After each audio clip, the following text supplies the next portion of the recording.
chats are always the unscripted ones. There are interesting stories all around us, and here's one of them. Open your eyes, spectacular's right in front of you. Oh yeah, this is totally unscripted, so we never know where this is going to go. Dangerous. This is the unscripted perspective. Turn the volume And up. here's your host, Phil Parker. Phil Parker. Phil Parker. Phil Parker.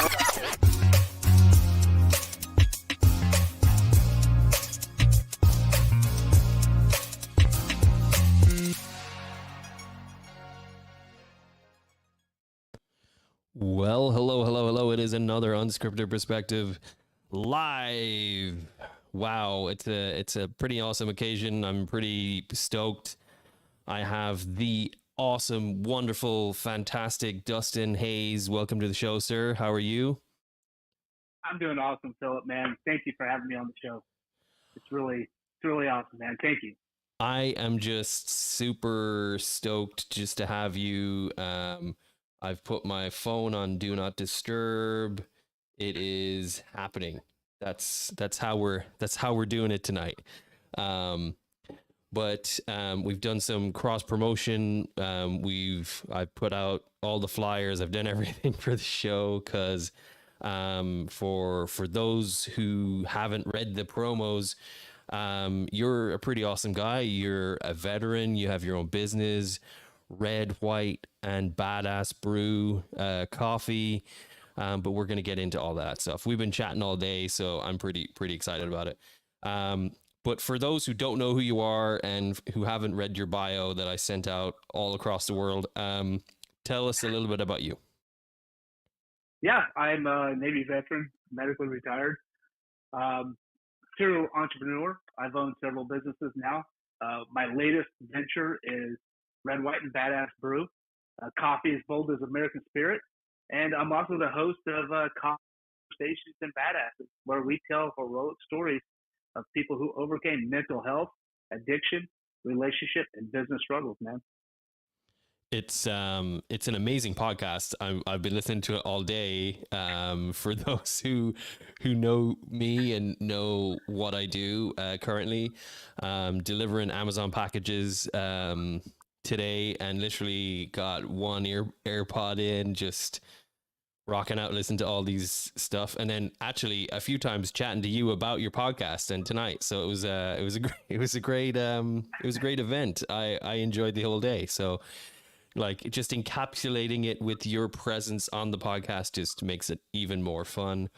I know there's been a lot of interest in tonight, so we're going to get straight into it. People have been asking questions and kind of wanting to know about you. So tell me a little bit about your background as far as what led you into the military. Oh, man. Well, I was really just a kid who struggled in school. And as most kids do, they find themselves kind of struggling in school. They kind of get thrown to the wayside. And I had ADHD, and I just couldn't sit still. Man, popping, moving. It still affects me today. I still move and pop all the time. But I really struggled in school. I was left behind and really failed just pretty much throughout school. Well, 10th grade hit, and I was completely freaking done, man. I had enough. I was not going to graduate high school. So the college career, going to anything like that, was completely out of the picture.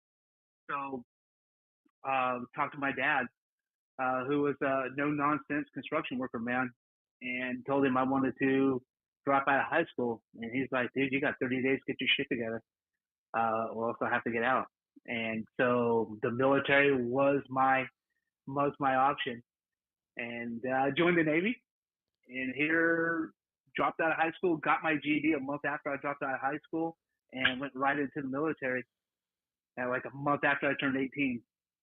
Damn. So, I had a little bit of my background. I had some abuse and stuff like that in my background when I was younger. My grandma and my great-grandma abused me when I was younger. My dad was kind of a savior, kicked them to the when they found out. And it's like that's not happening to my kid. But the kind of damage was done, and a couple of that with ADHD and kind of my mom leaving. So I kind of had a lot of little trouble. I had a lot of emotions I didn't know how to deal with as well. So I had childhood trauma already kind of going into the military. And when I went to the military, man, it was solace for me, man. I found my solace. It was like I had a support structure. I had a sense of, okay, this is where I'm supposed to be.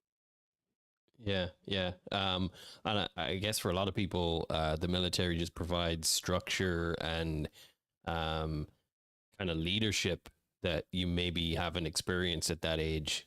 Because I mean, speaking about your background and your lack of parenting that you may have received or whatever, you walk into the military and you're told what to do from the moment you get there. So it's like when to wake up, when to go to sleep, when to eat, when not. You know what I mean? It's like okay, fun. It was a little bit of a rude awakening, but I mean, to be real, it was also Navy boot camp. Like, it's not that difficult, you know. Like, they're not going to usually kick somebody out of Navy boot camp because it's pretty easy. You know, they do yell at you. They kind of give you that shock and awe. You're just kind of like, oh man, you know. There's this kid when I first got there, just 5'2", 5'3", just a little guy, man, and this towering guy. He's like must have been 6'3" to me, you know, maybe even shorter. And he's just kind of looking over us. He's barking orders, you know. I don't even know what the hell he's even saying. I'm just following the sheep, man. I'm like, I'm going in. Okay, they did a left turn. I'm doing a left turn. And so they're barking orders, and this little kid just spouts off. And I'm like, shut the fuck up. You're right next to me. Like, I don't want any heat on me, dude. I don't want anybody looking at me. So what are you doing? Like, get away from me. But I couldn't go anywhere. I was stuck right next to him, you know. And then, you know, the RDCs were just on him, just barking at him, man.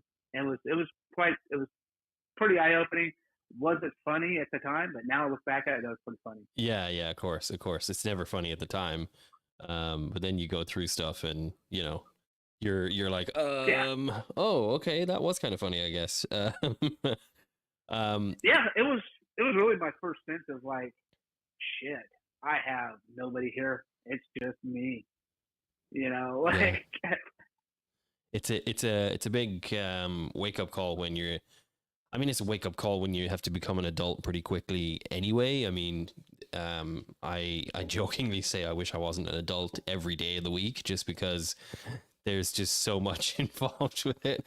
I would prefer to just play with Legos and not know about bills all day, every day. It'd be fun, you know. But that just doesn't happen. So. That's what I tell my kids. I'm like, listen, you want to grow up now? Yep. You know what happens when you grow up? You wish you were a kid. Yes, every day, every single day. But so, I mean, you're in the Navy. You go through boot camp. How long? Yeah. How long were you in the Navy for? I was in 13 and a half years. Jesus. So, yeah, I was in for 13 and a half years. So I went to the Navy. I started off as an ABF. Then I switched to AO, Aviation Ordnanceman. The rate was wide open. And so I couldn't tell you anything about being an AO other than those bombs go on a jet, they drop them off at the destination, and they make pretty fireworks. That's about all I could tell you. Other than that, it was just wide open. It was just like, really, you put your name on the test, and I made rank. But I was kind of voluntold to. I missed something. I missed a muster or something that day, and I also was very close with the CEO. So I briefed the CEO on a regular basis, commanding officer. I briefed the commanding officer on a regular basis, and so I had a pretty good rapport with him. Well, this program came across his desk. It was a UAV program, unmanned aerial vehicles, to fly drones. So he calls me up. I think it was on a Saturday. He calls me up and he's just like, "Hey, I got this program. I think you'd be good for it." And so he starts telling me about, you know, hey, you take this, you know, play video games and, you know, it's like Call of Duty and blah, blah, blah. I'm like, I really don't play video games. And I don't know if this program's a really good fit for me. And, you know, he's like, yeah, dude, no, it's going to be a great program. I'm like, he keeps telling me about it. And me and my wife are just now, we're just trying to settle into San Diego. And, you know, found out she's pregnant. And he's like, great, I'm going to sign you up anyways. and I was just like, oh man, I don't know what this entails. I don't know what kind of training this entails. Mm. And I've never wanted to go fly jets. I've never wanted to be an aviator. Right. So right. went to UAV school, man, and ended up being pretty good. I actually was really pretty good at flying drones. It's it's my favorite perk in Call of Duty, because it's the only one I can get, because I never get enough. I never get a good enough kill streak to get anything else. So yeah, I mean, oh, yeah. that's just you're a professional UAV. I mean, I feel like I could be a professional UAV pilot, just because of how often I get UAVs in Call of Duty. But anyway, if I can do it, anybody in this world can do it.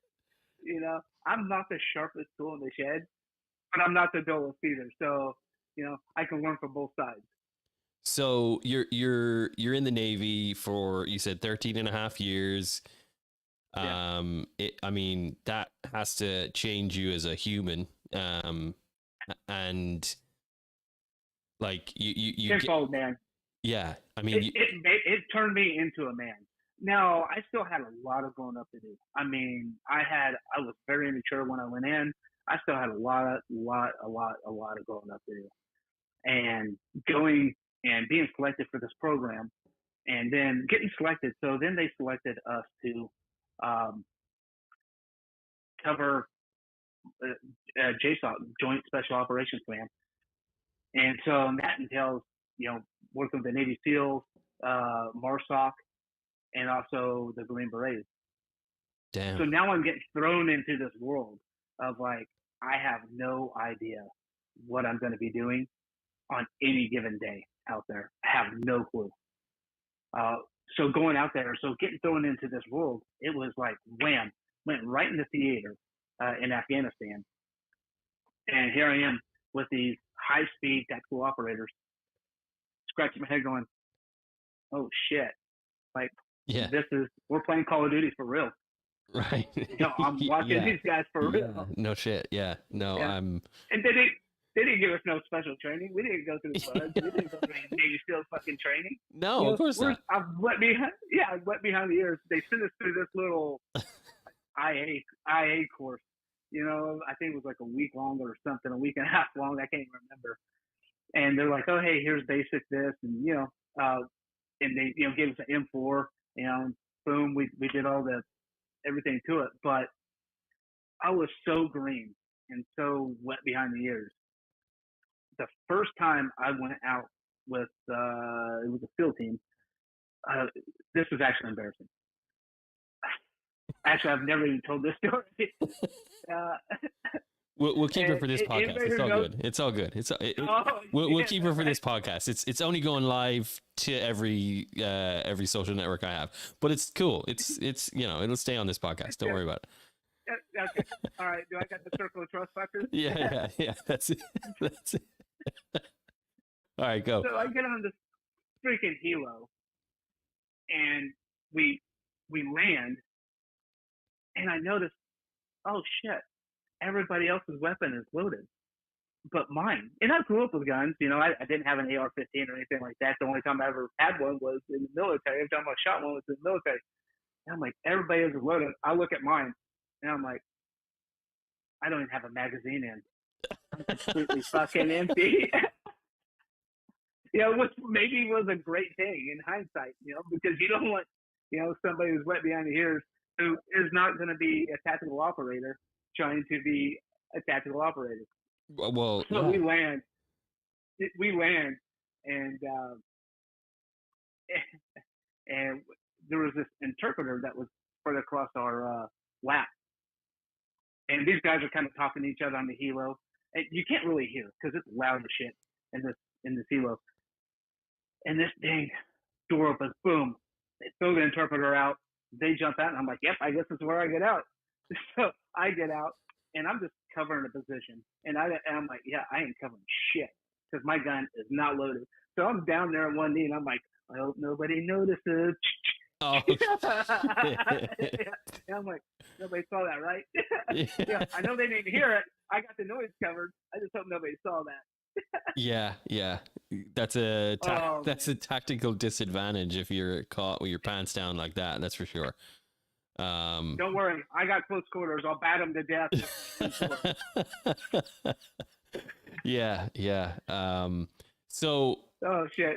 so you're in there for 13 and a half years. You go through the Yeah. motions. There's tons of things that happen to you over there, obviously. But I think the thing that resonates with people the most about veterans, whether they're Army, Navy, whatever, military is military. You get out and you're just lost. Like, tell me a little bit about that journey for you, because your podcast is probably one of the most resonating mental health podcasts that I've listened to in a while, because you really go deep with those subjects, and it can hit a chord a few times. So I know that when you're talking to these people and hearing their story, that you have your own stories. But what was that journey really like for you when you got back and you're just kind of trying to navigate what this world has to offer for you? So the navigation for me was a little bit different than probably a lot of people, because I got hurt, so now I'm getting medically retired, and now I'm not doing 20 years now. Now my career has got cut short, and I'm looking at it going, what in the fuck am I gonna do with my life? What do I have to offer? And I'm gonna get thrown into this world that will eat you alive. It's a sink or swim. But I have 3 kids and a wife and a mortgage. So I'm not somebody who just can be like, okay, well, I have to go find a job.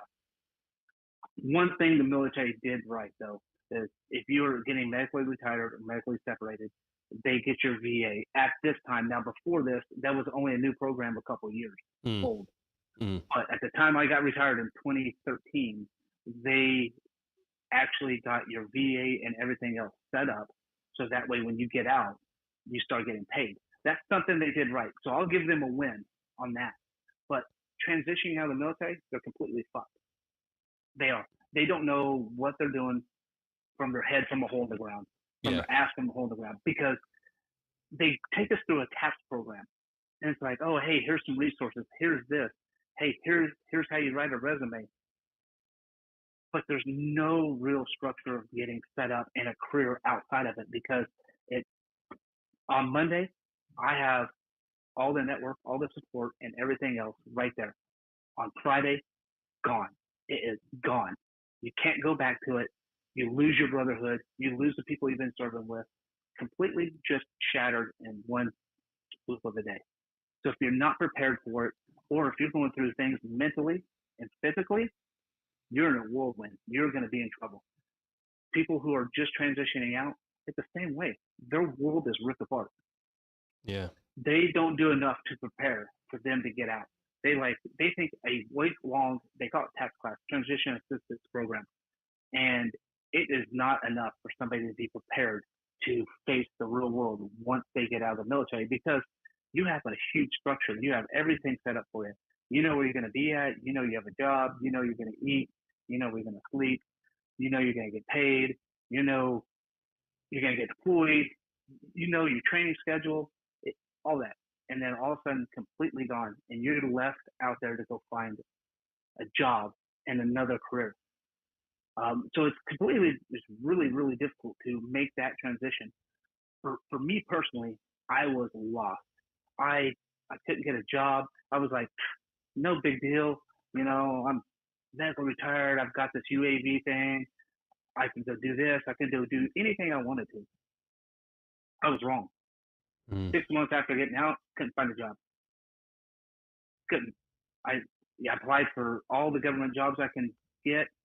Now there is a lot more programs out there now than there was in 2013 and beyond and before that.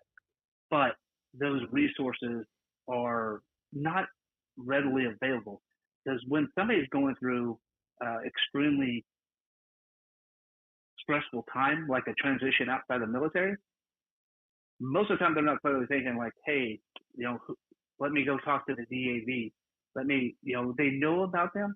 They just don't know how to get to them. Now we have Google, we have everything like that, so that's a help. But people who are going through some mental duress, that's a very, very different time. And how you transition out of that is actually completely different because you're not just like, oh, let me Google that. Because every day is like a difficult shit sandwich to take a bite out of. Yeah. Because Yeah. the first thing you think of, man, when you wake up, you're just like, oh, Yeah. No, let me go back to bed. yeah, no, I feel that. It's that whole journey I've had quite a few guests speak to that either through their career being something that they're focused on helping military, or whether they're military themselves. It's a pretty scary journey for a lot of people to come back and not know what to do. Don Gleason, who was a recent guest of mine, his whole life mission is to help people who come back from the military navigate the world of employment, finding out how to write a resume and kind of put whatever skills that you learned in the military that are literally invaluable at that point because they're all you have. But when I say they're all you have, there are things that you do in the military that can be translated into huge roles in the real world. And I say the real world very loosely because at the end of the day, you've literally lived in the real world. We're living in the Matrix, it feels like, because we're the ones just walking around like, oh yeah, the world is great. And then you guys are over there fighting and keeping us safe from the crazy fuckers that are out there trying to make the world what their world is. So it's like, I don't think anyone's monitoring this stream, but I mean, Putin is out there just being a dick and doing his bit. And there's always going to be one of those people. Like, there's always going to be this dictatorship that wants to take over the world. And unfortunately, because of that, you'll always need military. And the American military is one of the biggest, best military programs in the world. They've always been that way. It's just America's a superpower, so they have to defend home soil and do what they have to do. But it feels like you were saying, that when it comes to supporting those people who make this superpower amazing military, once they're done with them, they don't really have a program or something to offer. And so you do need the likes of Don Gleason and people like him to step in and be almost good Samaritans to help these, infantry or whatever department they're in the military come back and navigate this world that is just absolutely batshit crazy right now. Like people coming back from the military, you come back. It wouldn't surprise me if they were like, can I just fucking go back on the plane? Like, legit, like, I'll do another tour. Like, I don't give a shit. Like, I don't want to. What's that, Facebook? No, I don't know. Let's go. Like, I don't want to. I'd rather not look at social media every day. We'll go back. I'll just go back. Like that wouldn't surprise me in the slightest, because this world is so full of complicated bullshit, like, right now. I mean, how hard is it? Like, and this is really touching the nerves now. I'm going to say something that's probably going to get me banned or canceled or whatever. But, like, how off-putting is it for a military individual coming back and then getting told, I'm sorry, you're a pronoun? What? Like, what the fuck? Oh, man. Like, wait, now all the grammar that you've learned in school now is out the window, and I have to identify you as what? Like, I can't even keep up with it. And I'm not dissing on anyone. It's just the world has changed in a vast way. It isn't like just LGBTQ. It's like LGBTQ and grammatically different people. Like, you're not bagging on them, and I wouldn't bag on them either. Those people have a mental problem. Right. They are going through some shit that they don't know how to deal with. if they care about if they're getting called a him, her, what, she, he, what the fuck ever, like I don't even know if I knew what a pronoun was before all this bullshit. Now I'm pretty educated on it. All of a sudden, I'm an A-class English student. But no, yeah, I mean, I'm like, what do you want me to call you? Like, yeah.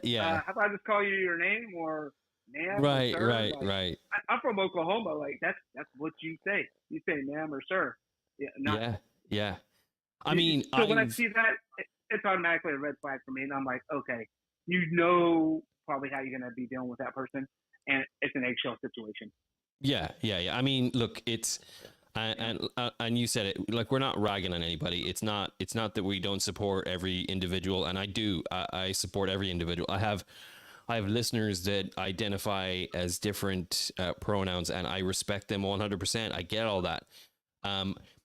But I think what I'm saying is, for people who are not used to that world, or don't know how to navigate that world, or haven't educated themselves or been educated in that world, it is very difficult to navigate. It is. So somebody who's been in Iraq or Afghanistan for 13 years, getting off the plane, has no idea what the fuck is going on, and literally says as a respectful thing, "Thank you, ma'am," and then that person is offended. It's very hard to navigate. It becomes almost too much, and it's overwhelming. Even for me, I'm living in this world. I haven't been in inventory. I haven't been in an infantry position, and I haven't been in Iraq, or I haven't been in the military. And even me walking into Starbucks, I have to watch what I say, because I always say thank you, ma'am, or not necessarily like that, but like it's a gender specific compliment generally with me, so I've now had to reword a lot of things that I do. It's a difficult world to navigate. And so what I'm pointing to is that all these things that are happening, you want somebody on the other end, for these people that are getting off the plane, to go, "Hey guys, so while you're away defending the whole world, things have changed. So sit down, here's a fucking classroom scenario, and this is what we're going to talk about today, and how we're going to navigate that." Like, I feel like when you get off the plane, it shouldn't be like, "Okay, go home to mom," or "Go home to whoever." It should be, "Okay, the world has changed. Let's sit down. Let's talk about what's happened." It's very difficult. It's a valid point. I don't know how, that wasn't my situation getting out. Now, we have social media. Everybody in the military has social media. There's nobody out there that doesn't, unless they choose not to have it, which thank God if they don't. But you really have to be living underneath a rock, to not know what's going on, because it's been so long now. Right. I mean, even military, you're kind of like, already transitioning, like, man, I'm going to a fucked up place. I just came from a fucked up place, but I'm going to a fucked up place, because it's silly out there. And I think it's different kind of depending on where you live. Some places are a little bit more sillier than others. Here in San Diego, it sometimes can get silly. But I don't change the value of me. And I'm not going to go and walk on eggshells around people. Just not going to do it. I'm sorry. Yeah, no, if I offend you by calling you sir or ma'am, that's not my problem. That's your problem. Yeah. And, because I'm not saying that out of disrespect. I'm saying it with respect. Yeah, it's not like you're being disrespect. And so the thing for me is that I've actually had this conversation with somebody who has changed their identification. I've had this conversation with somebody who is going on that to be bisexual. I've had these conversations since coming back to Ireland, from Ireland to here, because it's like, you know what, I somebody who's changed gender, or is going through that change as well. Like, I knew the person when they were a guy, and now they're a girl, and it's like, all these things happen, and you gotta go, okay, so I need to have a conversation with you. If I ever say the wrong thing, I apologize in advance. Like, I'm trying really hard. Like, and so it ends up becoming a joke where I'll say, hey, dude, I mean, shit. Oh, fuck. It's like, you're just like, I mean, I didn't mean, I say dude to everybody. Like, it doesn't matter your gender. So, like, let's not do that. But it's like, because you're now going, okay, I got to really focus and not do that. It becomes a thing. So yeah, it's all I'm saying Now, is, let me ask you, has that dynamic changed between you and that friend? no, of course not. No. In fact, it's opened. It's opened. Look, I mean, we've had conversations today. I address the elephant in the room. I'm not somebody that will like dance around it. So, if you have a thing that I need to get over, I'm going to make you help me get over it, because at the end of the day, if you and I are supposed to have a relationship, I have to navigate this world as well. And I just got to figure it out. I'm going to ask questions, and I'll ask if it's okay to have this conversation. I'm not just going to be like, so, you're just going to whip it off. Like, what's happening? Like, when did that happen? It's like, it's a valid question. It's like, but these people, who are going through this mentally, I can't imagine how bad it feels. I've literally sat down with a friend of mine who's gone through it, and it's an emotional time. Like, we sat there and we both sobbed, like we both cried, because I never knew that they were going through this incredibly difficult part of their life. And so, and then it's like, so it's like growing up in Ireland, the racism was massive because there wasn't a lot of African American or black people who lived in Ireland. And all of a sudden there was this influx because we were having, we had a lot of refugees from Africa come and live in Ireland. And so there was a lot of racism that you never even knew existed, because it was new and because we were very young as a country dealing with that kind of stuff. And so for me, seeing that and seeing how that happens, and then reacting when my friend isn't let into a club because, no, we don't deal with that here. Sorry, we don't want any trouble. Well, I don't want any trouble. I just want to have a beer with my friend. Like, what's going on? And then, you end up having a fight or whatever. It's the same kind of defensive mechanism you have when your friend, who you've just had an emotional kind of moment with, is now somebody's just being a dick and saying, no, I'm going to call you what I know you as. I'm not going to respect the fact that you've changed what your name is or anything. And you're just like, well, dude, you're done. Get out. Go. I don't care. So it's like, this is definitely a difficult time people are transitioning with, because it's not normal, right? Now, I respect everybody's right to decision, do whatever you want. That's the beauty about living in America. yes. You have that right. You have that freedom. That's what we fought for. Yeah. So you can have this freedom of choice. Right. Like, dude, I don't give a shit what you do with your life. If you being happy is changing your gender, man, go fucking live your life, dude. Yes. Or whatever, man. Yes. Go live your life. Don't let other people hold you back. Narrow-minded individuals are going to exist everywhere you are. It doesn't matter where you go, doesn't matter what country you live in, doesn't matter where in the universe you decide to plant your flag. At the end of the day, there's going to be people out there that just want to undermine you and just destroy your sense of well-being. And that is why, mental health is one of the biggest subjects in the history of ever, because of this. We're now more aware of our mental health. Like, COVID did a lot for the world, as well as, as well as being so bad for what happened and being locked up and everything. I mean, it forced you. It was, what somebody described it as, do those float boxes or whatever? You just lay in this dark It's like a coffin, and you just float. I don't even know what they're called. Someone's gonna comment and be like, "They're just called floaty boxes, dude," or whatever. Yeah. Fuck. No, I don't. Actually, that sounds kind of terrifying. A little bit. And I'm a scuba diver. Yeah, but no, you literally just float. I haven't done it, but I'm told it's like that. But yeah. But you're not talking about the massage thing, right? No. You're in a. Oh, okay. Yeah, it's kind of like that, I guess. It's one of those. I don't even know where I was going with that. Fuck, I just lost my train of thought. But it's like, yeah, shit. Oh my gosh, yeah. It's been that kind of, yeah. Anyway, So it floated away.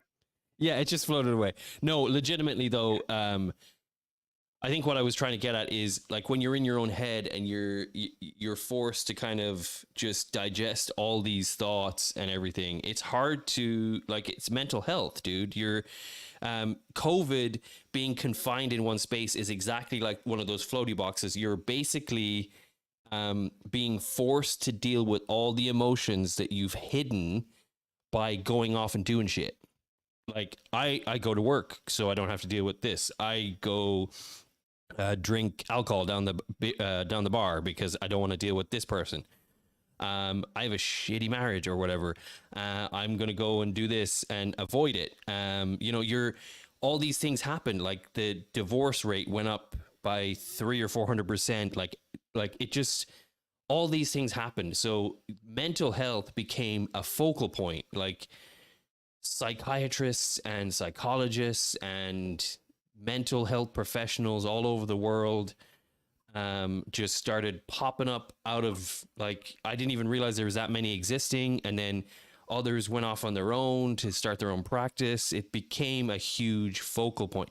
One of the biggest slogans of "it's okay to not be okay." Like, it's all these things started happening in the world, and so now we're faced with everyone's sensitive. Everyone is very aware of their feelings. You can't hurt anyone's feelings. I think we've lost connection with what mental health really is for the world. Like, mental health to me is being confident in myself, knowing how to be my best version, the best version of me, and then also being aware of other people's feelings, not going out intentionally hurting their feelings because I think it's funny or whatever.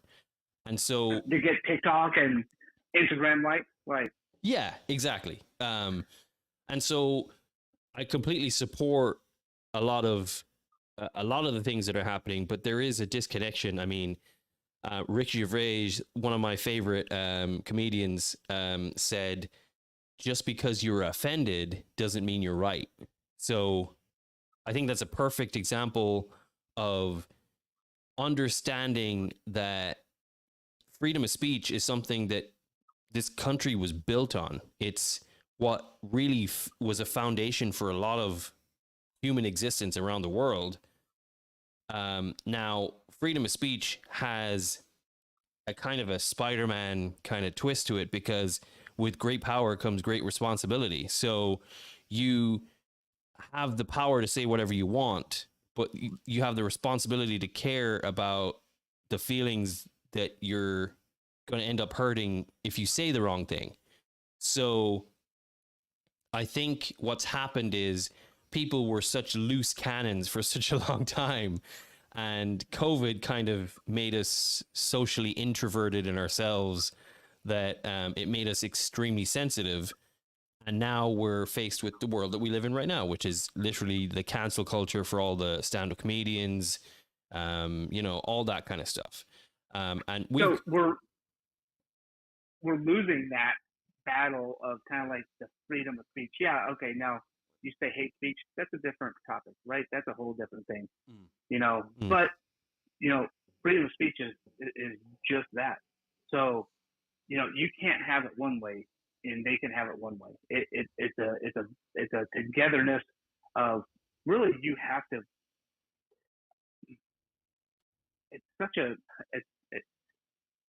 what you cannot please everybody, because no matter what we do, somebody's going to get offended. Right. No matter if you're trying not to offend somebody, somebody's going to get offended. Right. There's no pleasing everybody.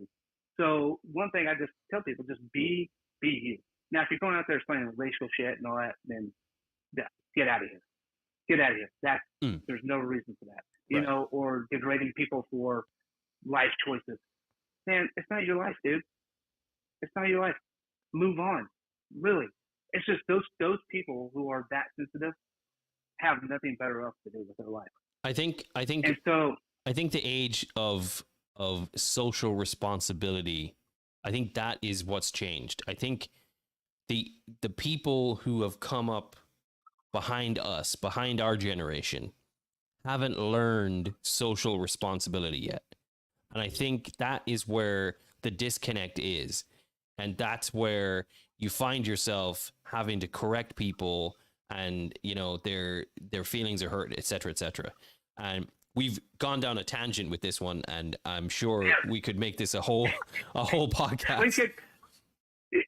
It should be a subject on its own. It should really be a subject on its own. But what my main point about all of this is that, you know, how complicated this conversation just became is exactly what people are greeted with when they're getting off a plane from Iraq, Afghanistan, wherever they're at in the world. And so it becomes too much almost. And then you find yourself with PTSD, ADHD, your mental capacity.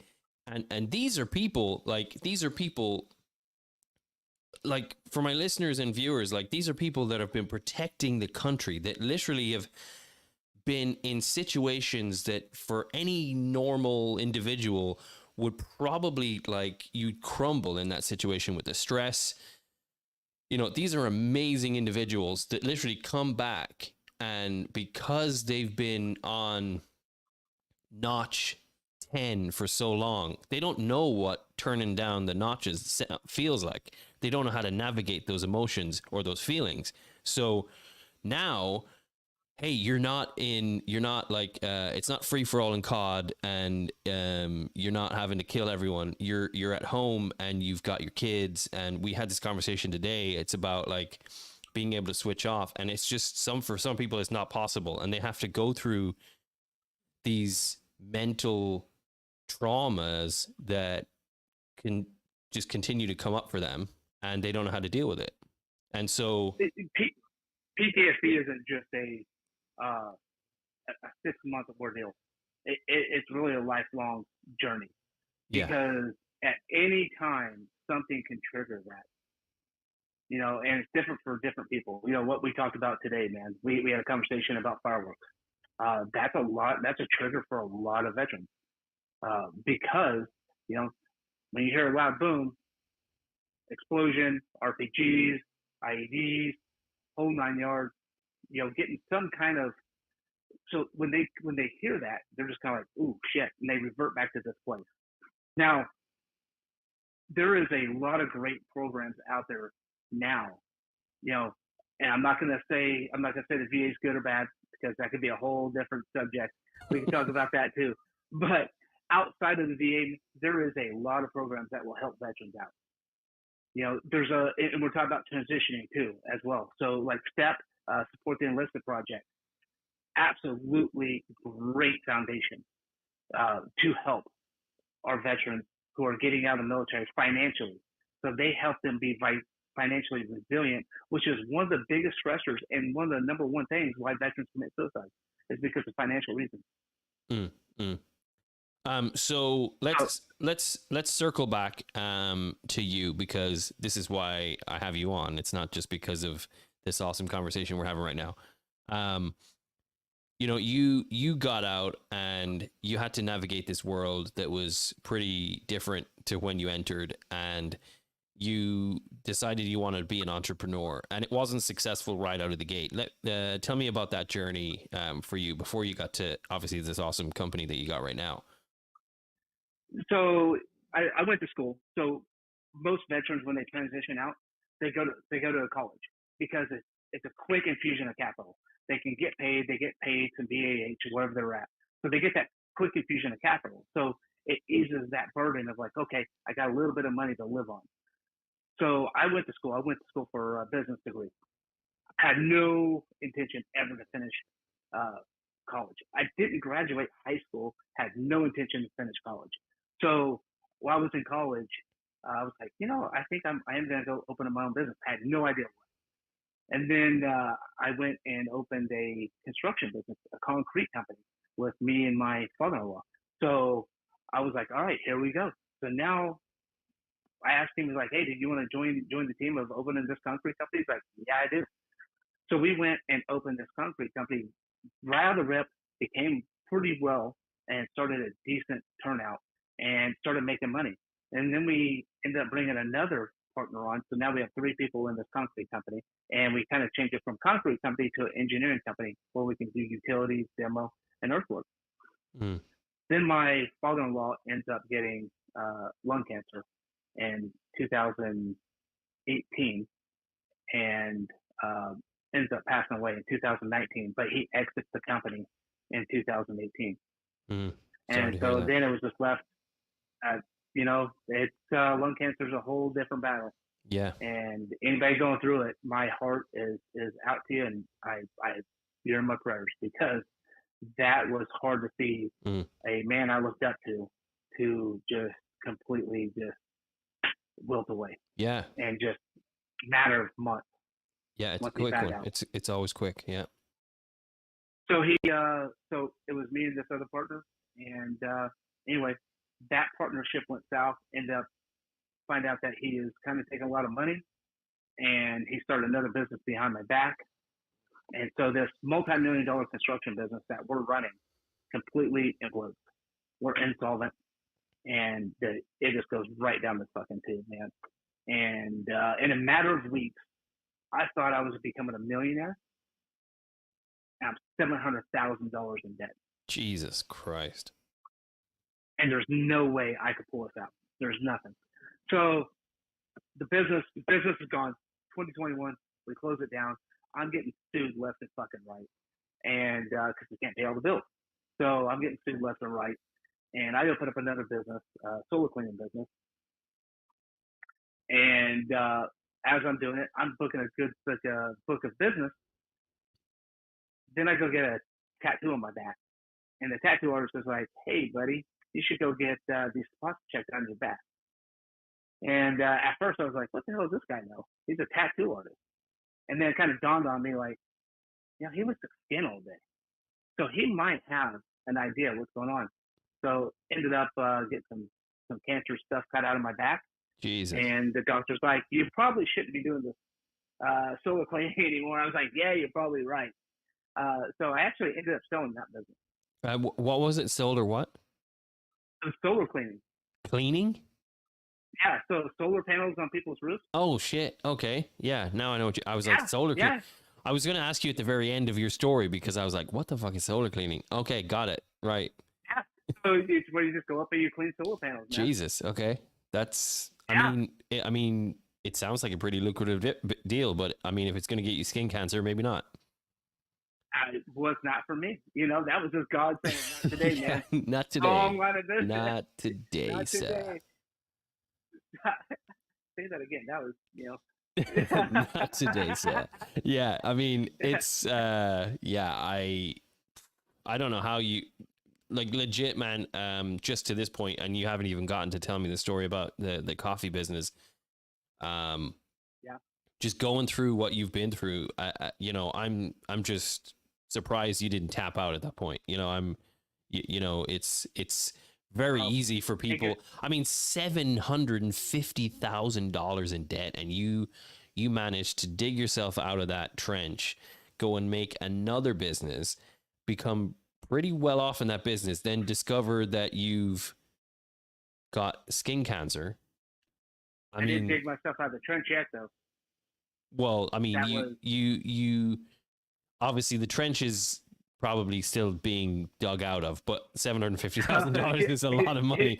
But like, what I'm saying is that you dug yourself out of a hole, mentally speaking, and you went on. You didn't just go, well, fuck it, I can't do anything anymore.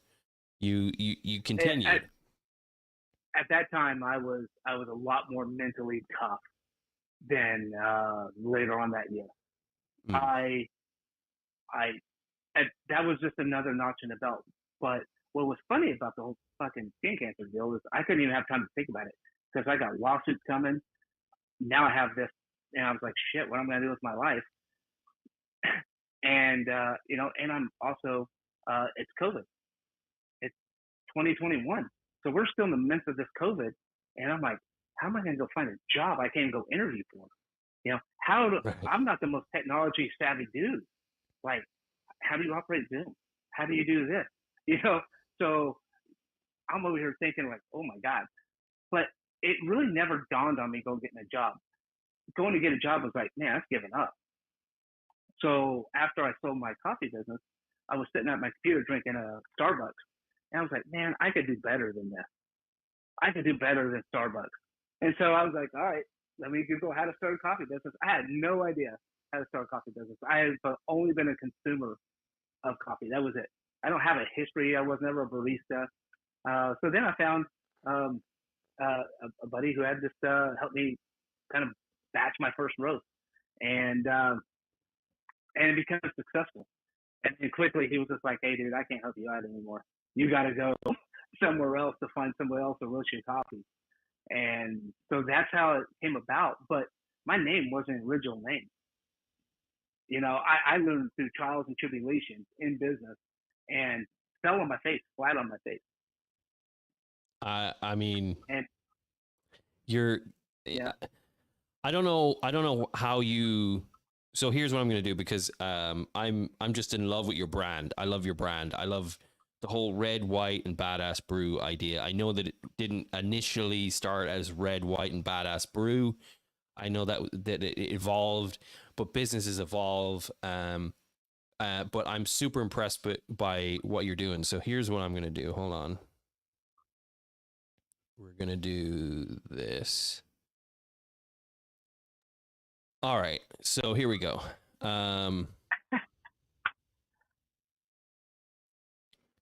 If my internet works fast enough. There we go. All right. Perfect. So just this is what we're talking about here. I love, being Irish, first of all. The first one that I'm going to gravitate towards is the no lucks given. I love that. You've made it a fun brand. It's cool, but it's also fun. You got Vanilla Warfare. I want to know what no lucks given is again, just because now I'm interested. oh, dude, that's my Irish cream coffee. Oh, that's what it is. Damn it! Why didn't I? Yeah. It's Irish cream, man. I was like, no looks given. Like, that's my Irish cream coffee. I love it. So, You got Venmo, Pay Later, PayPal. Okay, cool, nice. Let's go back here. And I'm doing this for everyone who's watching. Like he's built this business from the ground up. He sitting in Starbucks. He goes, you know what? Which a lot of people do. I'm not gonna lie. Starbucks is one of those brands, and no diss on Starbucks. Well done. Okay, fair play. You dominate the coffee world, but why is my question. Anyway, Vanilla Warfare. You got Lifeline Hero Edition. Tell me about the names as I go through them, kind of where they came from. So Vanilla Warfare. I was sitting down. I was like, all right, man. So when I went down this road, I was like, okay, listen. Everybody has a vanilla coffee. Everybody does. Everybody has, maybe not Irish cream coffee, but they have these coffees, right? But they don't have a dynamic name to them. They don't have anything to them. So it's like, oh, hey, here's a Colombian Supremo. Hey, here's a Kona coffee. Here's the decaf. Like, man, there's nothing exciting about that. So I was like, I want to make sure I get these coffees and have a good and exciting name with them. Not only that, but a name that kind of represents me, represents America, represents just, the red, white, and badass brew. And so as I was going through this, and I went through variations of each and every one of them, but they all came about just writing them down and saying that's the one. Like, no, looks good. I can't tell you how many Irish names I went through. Probably 12, 15 of them. You know, I do like it though. I mean, it's original. What's the Lifeline one? What is that? Yeah, that's like the French roast. Oh, okay. That's the dark All right. roast. It's French roast. Yeah. Now, Whiskey Business is my number one seller. That one outsells everything else 10 to 1. And that has the whiskey, caramel, and vanilla flavors to it, man. And oh, damn. Okay. it's a good cup of coffee. You know, my favorite one is Moab. That's my number one. Mother of all brews. Okay. Why is that? What is that? Hey, so if you know what Moab is, Moab actually stands for Mother of All Bombs. Oh, right. And it's a military thing. So I played off on the military, Mother of All Brews. And MOB it's just a good medium roast coffee, premium medium roast coffee. It's like it's a Colombian coffee. Okay. You get the descriptions there. It's and it's just a fun. But the coffee is my vehicle. It's the mission that's most important to me. I mean, look at the reviews. Jesus. Okay. I'm not sure what they put in it. This is I've seen all of them. I'm not sure what they put in it, but it's like a shot of adrenaline to my morning. I just love how it's like, I'm not sure. I don't know what they put in it. I don't give a shit what it works. That's all that matters to me. I love this new social attitude we have. It's like, I'm drinking Monster right now. I don't give a shit what they put in it. I'm drinking it. It tastes great. There you go.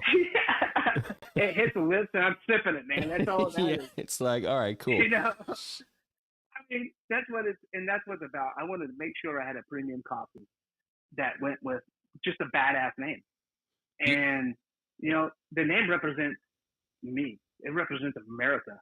You know, it represents our military, our first responders.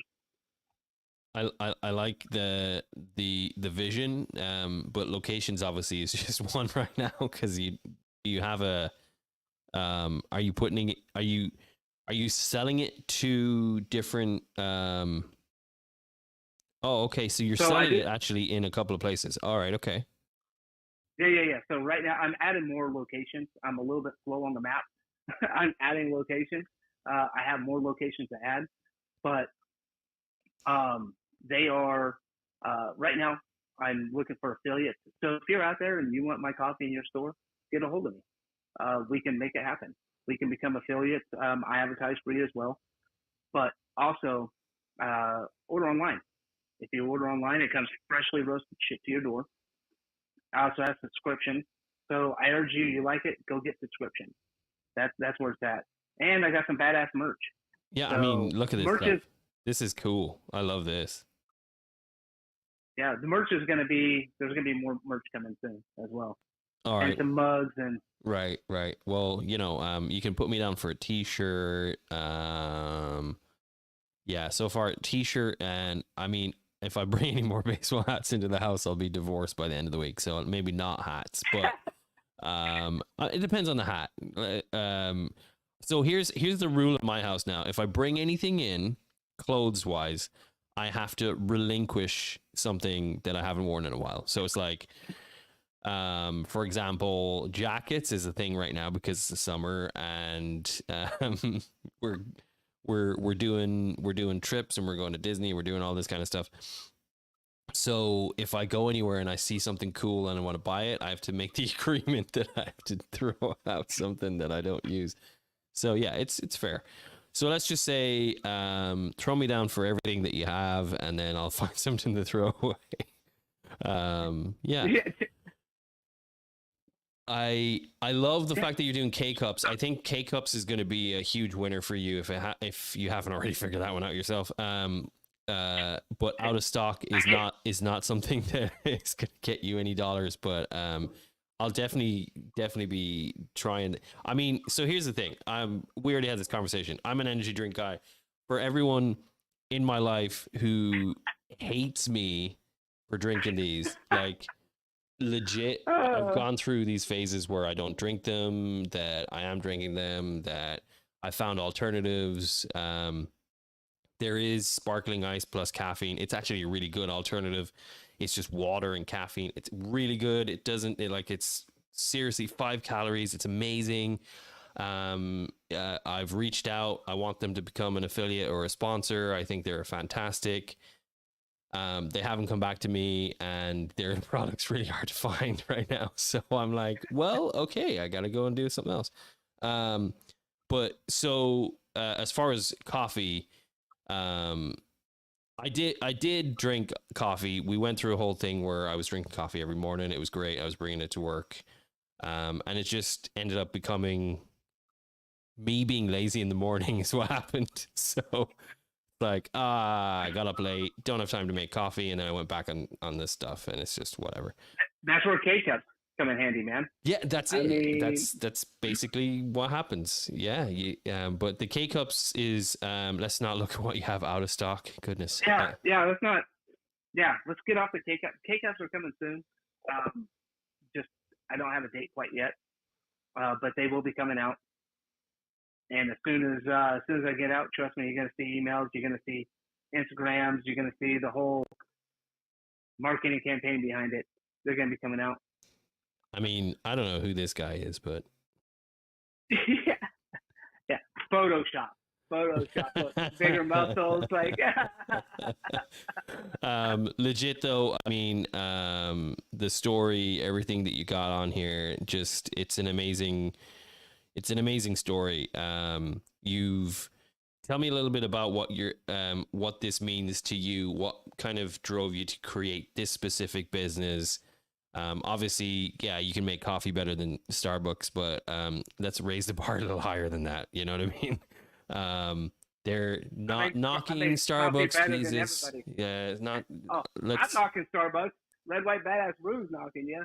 You know, like, I'm here to play the game. Let's go. Yeah, I mean, look, Starbucks is an amazing brand. It's a great business. They've done their due diligence. They've gone out and they've made coffee extremely popular everywhere. I mean, Starbucks is the McDonald's of coffee, let's be honest, right? To the point that McDonald's started doing coffee even more because of them.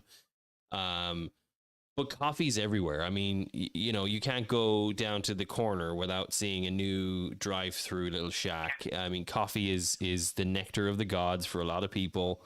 It's what gets people out of bed in the morning, or keeps them out of bed in the morning, I should say. And it's something that is we had this conversation today. It's something that's the wedge in the door that kind of gets you into households. And so the mission and everything that you stand for, as far as what this whole company is based upon and the ideals and everything, talk about that a little bit for me, just because it's not just about the coffee for you, because the coffee is just a byproduct of what the business is. It's the idea was military and veterans and everything. Talk about that for me. Yeah. So I actually almost ended up taking my own life. And what saved my ass was two things: my best friend and coffee. Because he made me look at it and say, hey, what is the one thing that you look forward to? And at first I was like, nothing, dude. I don't look forward to shit, man. I wake up, wish I was dead. There's zero I look up to. Like, there's nothing I look forward to. My life is complete shit. He's like, what's one thing? And I was like, I mean, I do love coffee. I love my cup of coffee in the morning. So he's like, great. So he said, go down this road, 21 days. He checked in every morning. And that was actually longer than that. Now kind of reeling back and thinking about it. But it really woke up, and that became the thing. That's the one thing I look forward to every single morning, man. Was that cup of coffee? Because I could sit there and drink it, and it's just like, I didn't really have to think about anything else. And it really just made my day more positive and started out on the right foot. So it really saved my life. But my coffee is the reason why I do the coffee is because there's a mission behind it, and it's to help people who have PTSD and to prevent them from suicide. And there's an organization that I'm involved with called Shelter to Soldiers, where they take sheltered dogs and train them to be PTSD and emotional support animals for our veterans. So a portion of the proceeds of everything that gets sold goes to them. That's And awesome. so it's a very big part of what the culture in the business, for one, but also a huge important thing to me, because one, PTSD is a huge thing, and still a suicide with our veterans. We have 22 a day killing themselves. That's too many. Yeah. One is too many. Because we're doing a poor job of helping them out. We're doing a poor job of getting them mental health resources.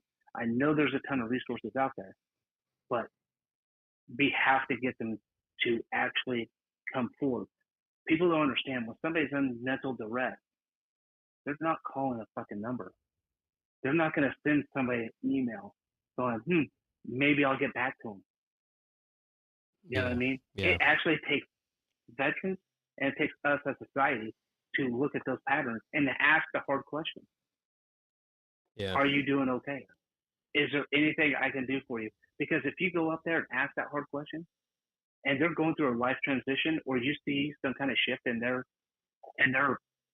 day-to-day, whether they lost a job, they're transitioning out of the military, ask them, hey, are you doing okay? Is there something I could do? Yeah. How are you doing? I can help you out. And be a battle buddy to them. Or, and this isn't just pertaining to the military, this is a national epidemic going on right now. Ask them if they're going through any kind of hard transition in life. See how they're acting. See how they're doing. For me, nobody could tell. When I walked out my front door, I had my cape on, man. I was Superman. Smile on my face. But when I walked back inside, my world was just crumbling down. Right. Not one person knew I had suicide ideology. I mean, that is mental health, unfortunately. That's exactly what mental health, I mean, you don't know. Don't know. For me, I have a couple of tells when I'm having a bad day. I think everyone kind of does. When you don't, the brave face isn't on anymore, and you forget to put on your makeup, as they say, and you walk out the door and you're not your usual self. And I think mental health is just, it's such a battle. It's such a struggle. For me, I found some great outlets that have helped me. Like, creating is something that really helps me. So this is why I make the podcast. It's why I have a side project with my son, Rory Stories. Basically, it's, we talked about this in a couple of podcasts, but Rory came to me one day and he was upset because his friends at school didn't have stories read to them at bedtime, and he wanted to change that. As a 4-year-old, he was very concerned with the fact that nobody had stories read to them at bedtime. So not calling anyone out, Jesus, like parents have things and all that, but it was one of those things that really upset him. And so I was in the midst of this world, podcasting and everything, and we kind of just brainstormed, how can we fix that? And I floated the idea. I was in Ireland at the time, about doing a concept where we read books from independent authors who would otherwise be unknown, or they read the books and send me the MP3 file, and it's basically put out as a podcast for kids to listen on their smart device, because who doesn't have a smart device now? You just can do that. So he does it when he goes to bed. He literally listens to his own podcast going to bed. So he'll listen to stories, or he'll listen to Disney or whatever is going on, and then he'll go to sleep. And I have submissions from all over the world, and so this is our side project. He's created the intro to, like, he came in, I set up my Rodecaster Pro. We recorded the intro. It was him. We recorded the outro, him also, and then he picked the intro and outro music, and then we just literally fill in the story with the author, or I actually have stuff. I have to do some reading. I've had some volunteers to read for the podcast as well. Like, I'm going to send them the PDF version. They'll just read it over like a mic like this, and then that's it. But that's the idea for the podcast. So Rory Stories was born from that. But again, it's just creating. And then there's some other stuff I'm working on in the background as well. This podcast has evolved so greatly that there's a mental health side of it that I'm working on to kind of branch off, so I can actually have more mental health professionals on versus, because I mean the last 18 guests I've had on have been artists of some form, personalities of some form, entrepreneurs of some form. So it means that I can kind of branch off and do more mental health stuff, kind of like what your podcast has turned into and what it centers around. And that's why, so there's go ahead. And then if that's not enough, I'm also writing a children's book. But anyway, so there you go. Yeah. Well, you're doing amazing things, man. For one, taking that idea that your son had was like, hey, there's these kids not getting their books read to them. And you're like, well, how do we fix this? And you come up and say, hey, we'll do a podcast, because most people have a smart device. A phone that's or innovative something. thinking. That's innovative thinking, dude. And that is amazing. And that's really, commendable for what you're doing and taking that initiative and saying, hey, we can do something about this. There is something we can do. Well, the side of it too, and something I never really even, I mean, it started as just kids not getting read to at bedtime. But as we kind of went through this, we actually went down to the waterfront in Vancouver, Washington, and there was a massive drive going on in aid of children. And it was just, we basically fell upon it. And I was chatting to the local libraries and a bunch of other people. And they literally were like, dude, you're a promoter of literacy. You're not just reading stories at bedtime. These kids are going to read along to the books, or they're going to listen and imagine, and the literacy is going to be there. So, yeah, I mean, it's evolved into, I mean, for a while there, it's more popular than this podcast, and I was kind of getting jealous, but it was, I'm like, because I mean, he's cute and he's popular. So I mean, this is what happens. So Kids and dogs, man, will always beat us. Kids and dogs. It doesn't matter what we do. Kids and dogs. Yeah, every time. If it's a puppy or a baby, you're done. It's game over. But no, he's he's a mini version of me, and I'm just impressed with his empathy with what was going on. But he's 4, so I mean, I've ended up being the driver of this. He listens to it, and it's partly on me. I need to get him more involved and stuff, but it's kind of overtaking and doing stuff. But we're making moves, and it's because of it's like when you have the football, it's like, okay, what the fuck do I do now? You know what I mean?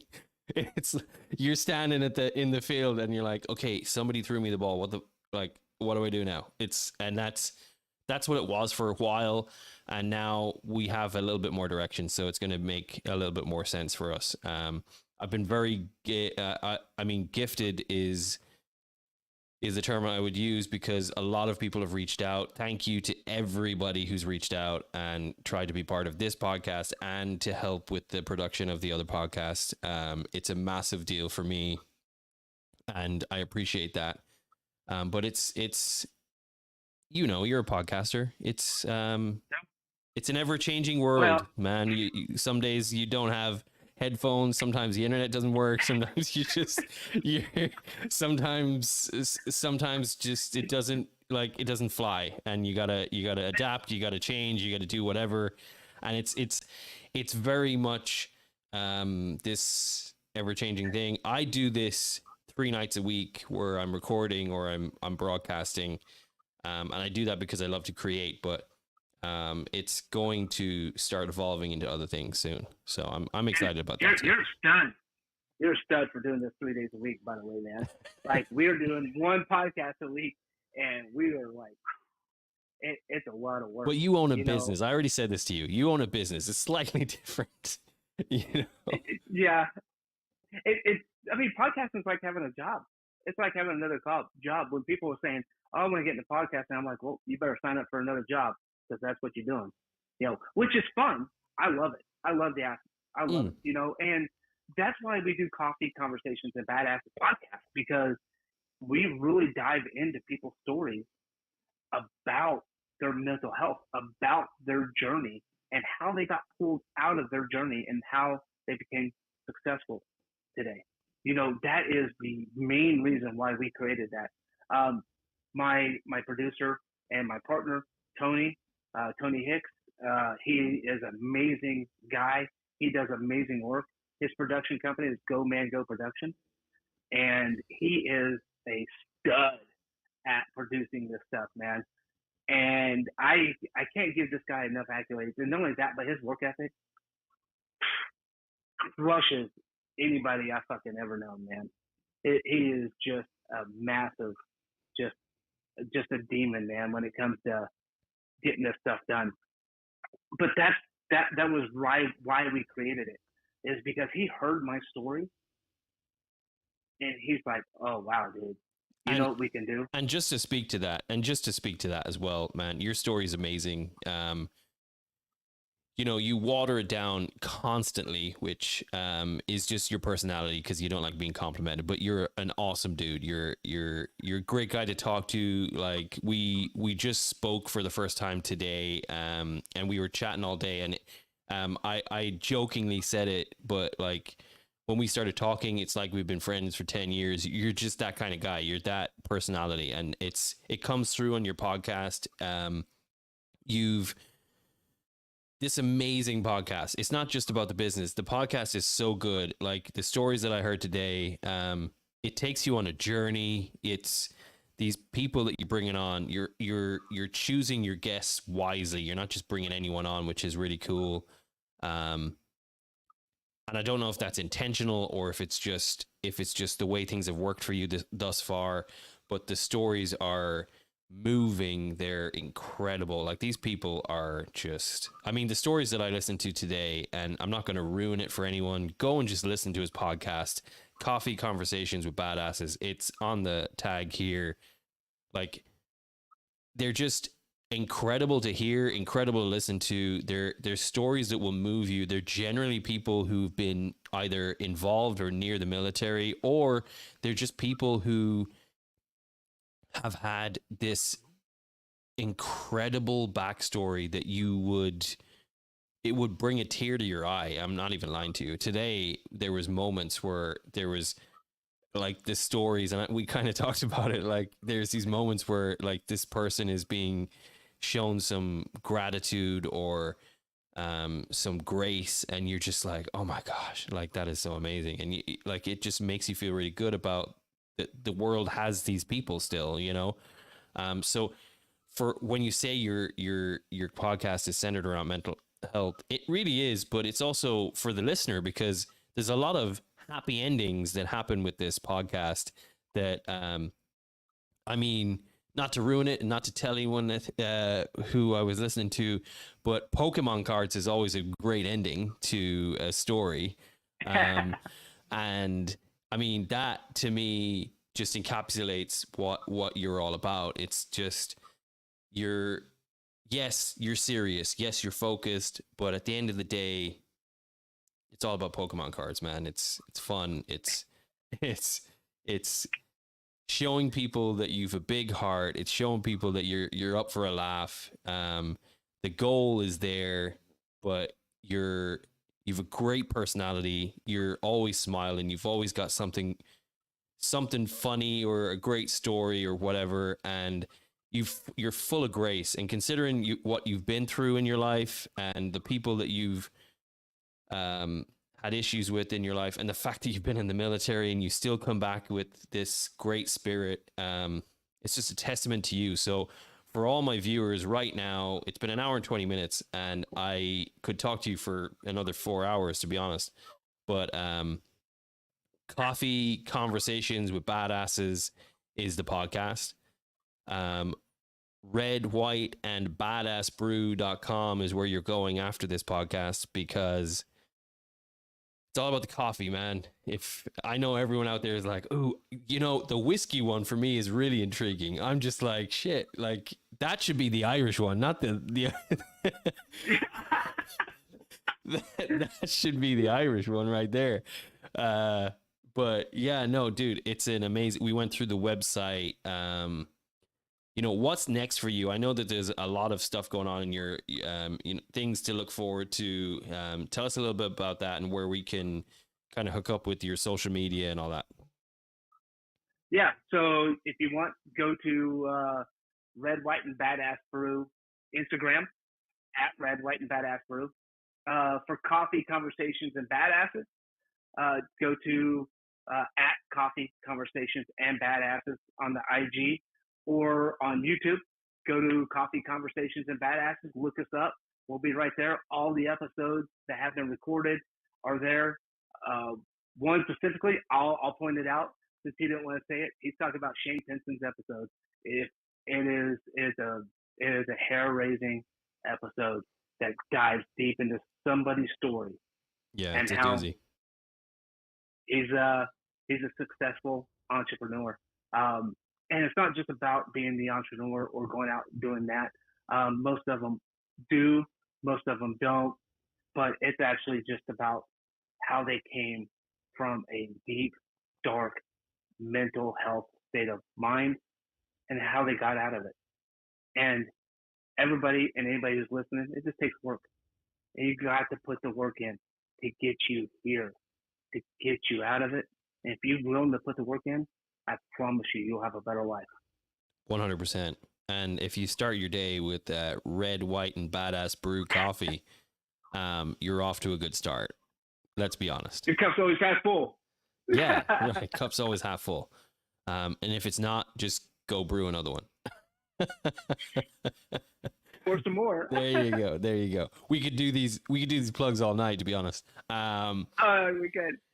So, I mean, I hate to end it, but it is an hour and 22 minutes in, and I'm just overwhelmed with your story, overwhelmed with how amazing you are. You're, like I keep saying, you're just this amazing dude.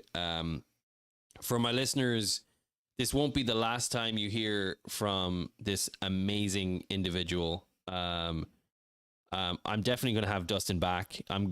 You know, at the end of the day, this conversation was so good. How could you not? So Dustin is gonna definitely come back. But Red, White, and Badass Brew is where you're gonna spend most of your time. Coffee Conversations with Badasses is if you want to hear more from him. I'm gonna tell you something really funny now, because I like to end on a happy kind of a thing. I don't know if you've ever been told this, but without seeing your face, you kind of sound like Patrick Dempsey. Wait. Yeah. Do I? So I did that. I actually tested my wife on it today, because I was like, I'm like, dude, he sounds so familiar. Like, I don't know why. Like, what is going on? And I found it and I played it to her, and she's like, yeah, kind of. Yeah, he does sound like Patrick Dempsey. So now everyone is going to be like, okay, so let's go find a Patrick Dempsey thing. So yeah, you definitely do. You've got a little bit of Patrick Dempsey there. And now everyone watching is going to be like, oh shit. Yeah, he does. Oh shit. Everyone's going to go watch Transformers now just to figure that out. Oh man. Yeah. Now I'm a part of Transformers. I love it. Yeah, there you go. Yeah, that's it. We won't talk about the fact he was also in Enchanted. Anyway, so Oh, that's just a really yeah. man. Yeah. Anyway, Listen, it's been an amazing episode of The Unscripted Perspective. Dustin Hayes has been my guest this evening. We're going to end it here, but this is going to be on YouTube to rewatch. It's going to be on Spotify and all your other podcasting forums very, very soon. Until next time, we're going to have another great guest as always. We're going to have great conversations. But until then, go with grace. We will see you again soon. And I always like ending on a good note because I made this cool outro. So see you all soon. Thank you so much for listening, and be sure to leave us a rating or review on your favorite listening platform. Be sure to keep in touch with us on Facebook and Instagram at The Unscripted Perspective. or you can visit us at www.theunscriptedperspective.com.